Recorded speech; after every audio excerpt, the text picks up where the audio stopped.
हाँ, तो ये 9th क्लास और 10th क्लास के लिए बहुत इम्पोर्टेंट टॉपिक है गुणनखंड विधि, है ना।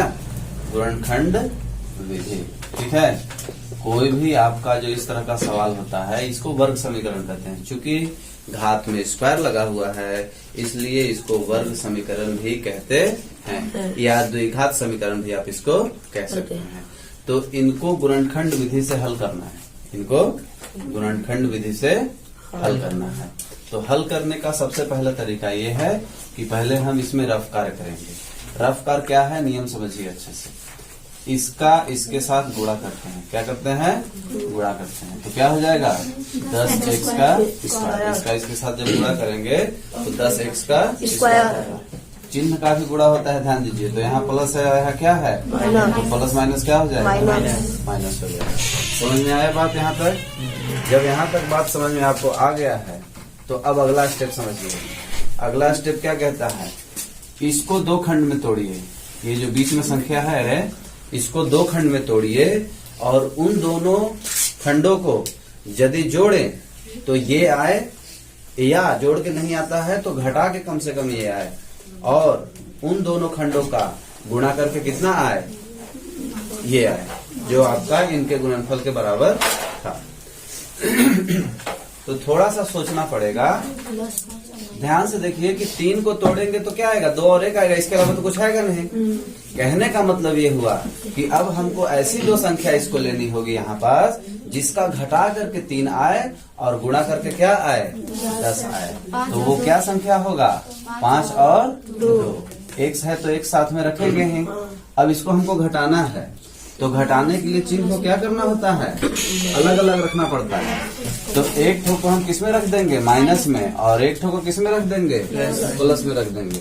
तो समझने वाली बात यह है कि माइनस वाला बड़ा होना चाहिए। क्यों बड़ा होना चाहिए, क्योंकि यहाँ पास हमको माइनस का चिन्ह चाहिए। तो जोड़ घटाना का नियम क्या कहता है कि बड़ी संख्या का चिन्ह उत्तर में जाता है। प्लस माइनस क्या होगा, माइनस होगा, और बड़ी संख्या का चिन्ह उत्तर में आएगा।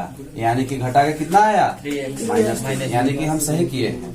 और गुणा करके कितना आया, 5 दूना 10, माइनस प्लस माइनस, x का स्क्वायर। इसका घात जो 1 होता है ये क्या हो जाता है, जुड़ जाता है। तो यानी कि जो हम तोड़े हैं दो ठो संख्या, ये बिल्कुल सही तोड़े हैं, ठीक है।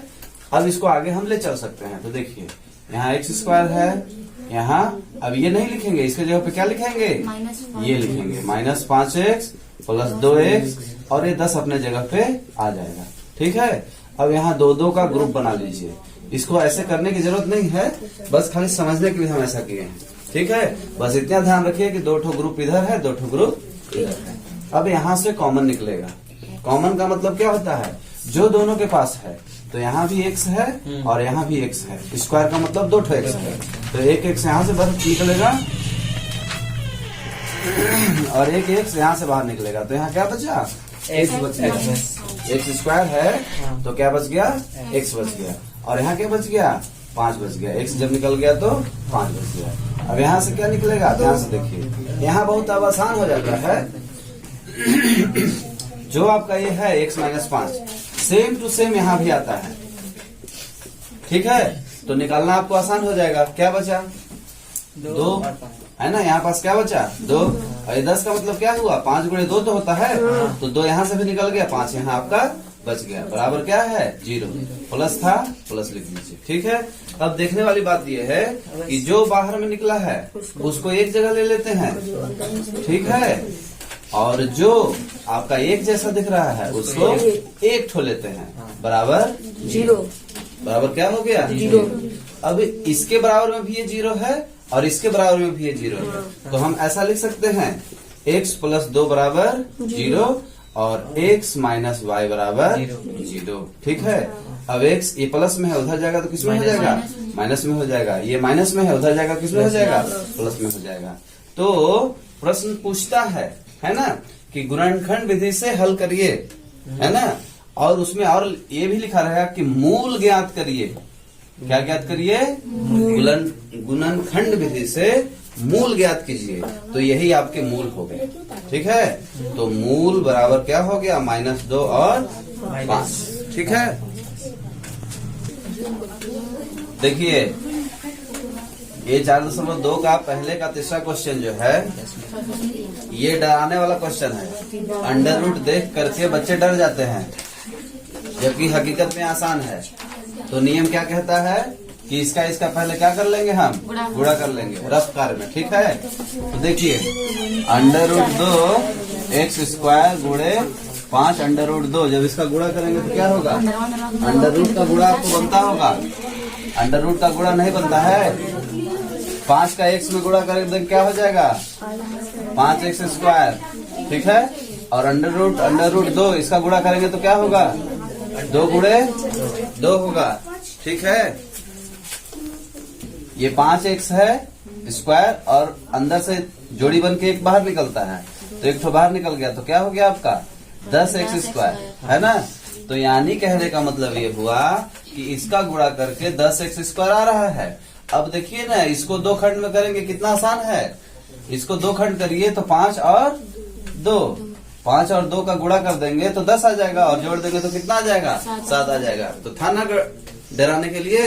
अच्छा अब देखिए अंडर रूट 2 एक्स स्क्वायर, इसको लिख लेंगे और इसके जगह पर क्या लिखेंगे, 5x और 2x, और ये सेम टू सेम आएगा, ये सेम टू सेम आएगा, ठीक है। देखिए यहाँ 5x और 2x लिखे हैं, तो इसको हम पहले 2x भी लिख सकते हैं और बाद में 5x लिख सकते हैं, ठीक है। इससे क्या होगा, थोड़ा सा मैचिंग होगा और बाहर निकालने में आसानी होगा। तो देखिए कॉमन निकालने का कोशिश करते हैं हम। तो यहाँ दोनों के पास क्या है, x है, और ध्यान से देखेंगे तो 2 का मतलब क्या होता है, अंडर रूट 2 गुणे अंडर रूट 2। ध्यान से आप देखेंगे तो इस 2 का मतलब क्या दिख रहा है, अंडर रूट 2 गुणे अंडर रूट 2। कैसे, इसके जब जोड़ी बन रहा है तो बाहर निकलेगा तो क्या दिखेगा, वो 2 ही ना दिखेगा, यानी कि ये या ये दोनों एक ही है। तो कहने का सीधा सा मतलब हुआ कि यहाँ भी अंडर रूट 2 है, यहाँ भी अंडर रूट 2 है, तो बाहर निकल जाएगा, और x भी है तो बाहर निकल जाएगा। यहाँ क्या बचेगा, x बचेगा, और यहाँ क्या बच जाएगा, अंडर रूट 1 ठो 2 बच जाएगा, 1 ठो बाहर निकल गया ना। अच्छा अब हम क्या बताए हैं कि जो यहाँ है सेम टू सेम यहाँ भी होता है। तो जब यहाँ वही होता है तो दोनों के पास से क्या दिख रहा है, बाहर निकलता हुआ 5 बाहर निकलता हुआ दिख रहा है। तो ये हुआ तरीका, ठीक है। अब जो बाहर में है उसको क्या कर लेंगे आप, एक जगह रख लेंगे, और जो एक जैसा दिख रहा है उसको क्या करेंगे आप, एक ठो ले लेंगे, ठीक है, बराबर 0 हो गया।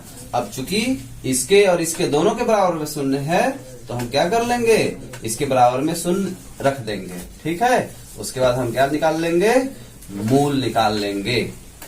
तो देखिए ध्यान से, अंडर रूट 2 एक्स बराबर -5 हो जाएगा, और ये गुणे में है उधर जाएगा तो किस में हो जाएगा, भागे में हो जाएगा।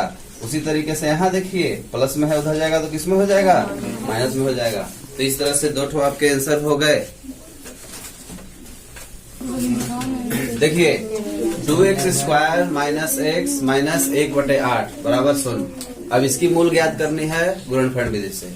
तो ध्यान से देखेंगे तो क्वेश्चन में ये थोड़ा सा डिस्टर्ब कर रहा है, ठीक है। तो इसका आसान तरीका है सही करने का, 8 का गुणा, 8 का गुणा समीकरण के दोनों पक्षों में करने पर, ये बगल में लिख दीजिए। अब 8 का गुणा आप कर रहे हैं समीकरण के दोनों पक्षों में। तो ध्यान से देखिए, ये समझाने के लिए बस खाली हम कर रहे हैं, इसको करने की जरूरत नहीं है। तो 8 का गुणा जैसे करेंगे समीकरण के दोनों पक्षों में, इधर भी 8 का गुणा करें और इधर भी, तो यहाँ तो 0 ही होगा। 8 का 0 और पढ़ेंगे 0 होगा। अब इसके साथ 8 का गुणा करेंगे तो क्या होगा, देखिए 1/8 है, 8 का गुणा करेंगे तो 8 क्या हो जाएगा, कट जाएगा, तो यहाँ क्या आ जाएगा, 1 आ जाएगा। और इसके साथ जब 8 का गुणा करेंगे तो यहाँ 1 छुपा हुआ है, तो 8 एक कम 8 हो जाएगा, x अपने जगह पे, ठीक है। और यहाँ कर देंगे तो कितना हो जाएगा, 8 दूना 16, x का 8 का गुणा इसमें करना है, यानी कि तीनों पे करना है, सिर्फ किसी एक पे नहीं, ठीक है। तो ये आपका समीकरण यही है, दोनों सेम समीकरण है, बस रूप इसका बदल गया है, ठीक है।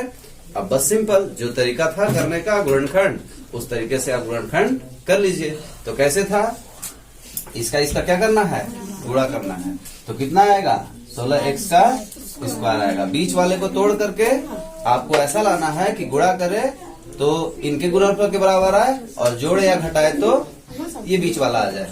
ठीक है, तो देखिएगा 4 और 4 है ना, तो 4 चौको 16 है ना। माइनस में चाहिए, इसलिए दोनों को हम किस में रखेंगे, माइनस में, तब तो माइनस माइनस प्लस होगा, तो 8 आएगा और माइनस का चिन्ह दोनों में है तो माइनस का चिन्ह ही आएगा, है ना। अच्छा, और गुणा जब कर देंगे तो माइनस माइनस क्या हो जाएगा, प्लस हो जाएगा। तो कहने का मतलब कि -4 और -4 ले रहे हैं तो हमारा नियम सही जा रहा है। जोड़ करके ये आ रहा है और गुणा करके इनके गुणनफल के बराबर 16 आ रहा है, यानी कि हम सही लिए हैं। बस हो गया, अब इसको कर लीजिए। इसके जगह पर क्या लिख देंगे, -4 और -4 प्लस 1। ठीक है, समझ गए बात को। अब यहाँ से क्या निकल रहा है, दोनों के पास से 4 और x, दोनों के पास से क्या निकल रहा है, 4x। यहाँ से 4 निकलेगा तो कितना बचेगा, ये 4 गुणे 4 है ना, 16 का मतलब 4 गुणे 4, तो एक तो 4 बच गया और एक तो x बच गया, क्योंकि एक तो x बाहर निकल गया है। और यहाँ कुछ नहीं बचा तो क्या बचा, 1 बचा। इसके साथ 4 गुणे 1 है ना, तो 1 बच गया है। ठीक है, अच्छा अब यहाँ देखिए क्या बोले थे कि जो यहाँ आ गया वही चीज यहाँ रहता है। तो ध्यान से देखेंगे जवाब, तो यहाँ से क्या दोनों के पास से निकल रहा है, -1। अब यहाँ चिन्ह का ध्यान देना है आपको कि यदि यहाँ अंदर पहले ही माइनस आ चुका है और यहाँ पहले से प्लस लिखा हुआ है तो आपको बाहर में क्या रखना होगा, माइनस रखना होगा। क्योंकि इसमें गुणा करके सेम टू सेम ऊपर वाला आना चाहिए, तो minus plus minus minus minus plus सही आ रहा है। ठीक है, तो इसलिए यहाँ क्या हम निकाले हैं, माइनस निकाले हैं। ठीक है, इस चीज का आपको ध्यान देना होता है। अब हो गया, ध्यान से देखिए, बाहर बाहर वाला एक जगह रख लेते हैं, बाहर बाहर वाला एक जगह रख लीजिए, और अंदर जो एक जैसा दिख रहा है उसको एक लेना है। तो ध्यान से आप देखेंगे तो सब एक ही जैसा दिख रहा है। ठीक है, फिर इसके क्या कर लीजिए, आप मूल ज्ञात कर लीजिए। कैसे ज्ञात कर लेंगे, 4x - 1 बराबर 0 है, तो x माइनस इधर जाएगा तो क्या हो जाएगा, प्लस x बराबर, ये गुणे में है तो किसमें हो जाएगा, भागे में, ऐसे इसका भी निकल जाएगा। तो यानी कि इसके मूल दोनों क्या है, बराबर है। मूल इसके कितने आएंगे, 1/4 और 1/4 आ जाएंगे। इस प्रकार से आपका खत्म हुआ।